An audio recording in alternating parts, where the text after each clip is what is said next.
Alright, what's going on my Destiny dudes? I thought for this video I would do something a little bit different. I've never done one of these before, so I don't know how this is going to come out. But what I want to show you guys today is how I practice things when it comes to Destiny. Now, practice for me is fun because I enjoy improvement. But what I'm practicing today specifically is something I'm not very good at.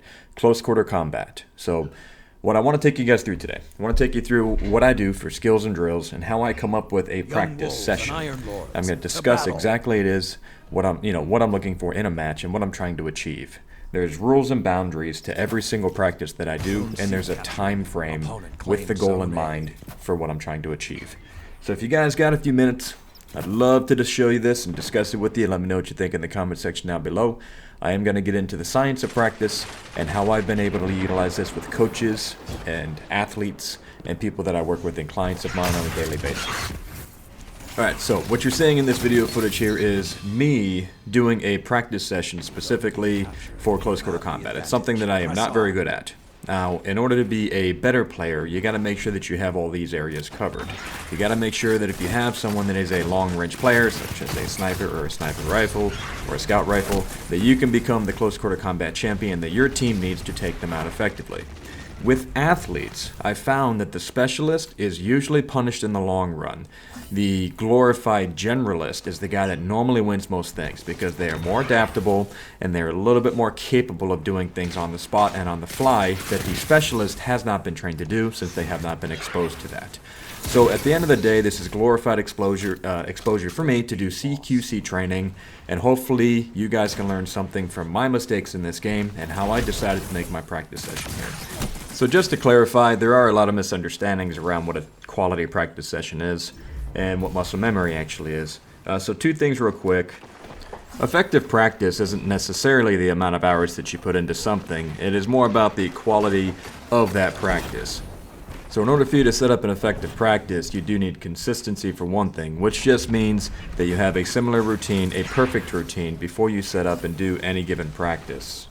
After that, you want to make sure that you're intensely focused on what your objectives are for that session. So any session can be any given goal. My goal for this session had to do with becoming better at movements within the CQC environment, which has to do with positioning and escape routes.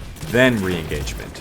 So step 1, better movement. Step 2, positioning on the map, which has to do with map awareness. And then planning my escape routes with the intention of being able to re-engage. The entire point of this is for me to be able to target something that I view and perceive as being a weakness of mine. There are a lot of really amazing close quarter combat Destiny players, and if I ever come up against one in a competitive environment, I want to make sure that I can at least hold my own. And if I can effectively practice what is a weakness of mine, then I should be able to do well against people that are arguably better than me at close quarter combat engagements. I wanted to talk really quick about muscle memory. You hear this term thrown around a lot. It is ultimately false. Muscles do not have memory. The nerves that innervate those muscles are carrying the signals that have the memorization pattern stuck into them. They're actually within something known as the myelin sheath. That's like a fatty covering on the nerves that protects them, kind of like a cable has a covering before it sends electricity down the wire. If you want to get better regarding fitness, memorization, and gaming, there are effective things that you can do that are not that hard to do either. Aerobic activity is great. Anything that increases balance, coordination, and accuracy.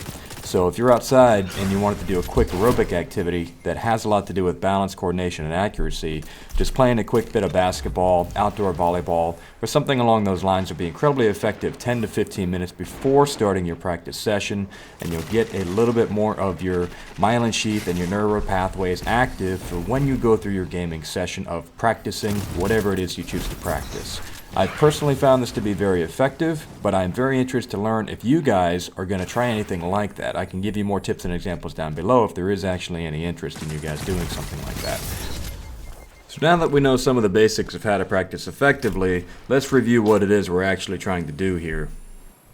My goal is defined as specifically as possible for this session, and before this session I actually went outside and played about 10 to 15 minutes of volleyball, just peppering the thing against the wall on a spot that I found to be very, very small and kind of far away for the accuracy portion of it, while doing a little bit of side-to-side shuffle, single leg balance, stuff like that.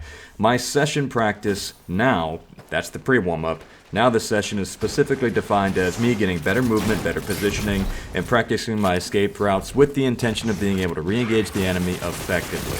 You guys have been watching that during this video. Some of it I've done pretty well. You can see there's a lot of room for improvement.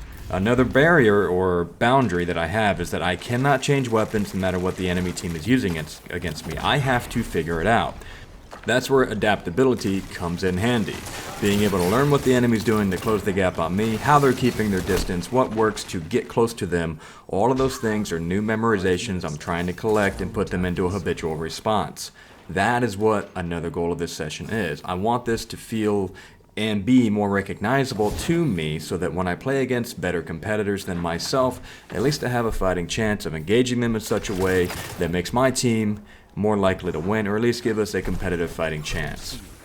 So I hope you guys enjoyed this video. This is new for me. I'm giving you guys an insight into how I not only coach and practice myself, but also what I do for clientele of mine that are interested in getting better with FPS gaming. This is something I've been doing for a little bit now, and I've got a really cool process behind all of it, and I try to back all of it with science and research from personal training and coaching into coaching methods with FPS games. So far, it's been incredibly effective. I'm incredibly surprised. If you guys have any questions, leave them in the comment sections down below. If you're interested in learning more about stuff like this, I can do a couple more videos about how I practice for the long range, how I practice my mid-range, which is by far my favorite, and how I practice ways of thinking, and how I set up everything, all of that stuff, man. I'll give you guys whatever it is you need so that you can be successful. Alright, my dudes, I appreciate you all. Love you guys very much. Thank you so much for your time. I'm going to play the rest of the video out so you can see the end result and put some awesome music on for you. Have a good one. Keep it zen out there.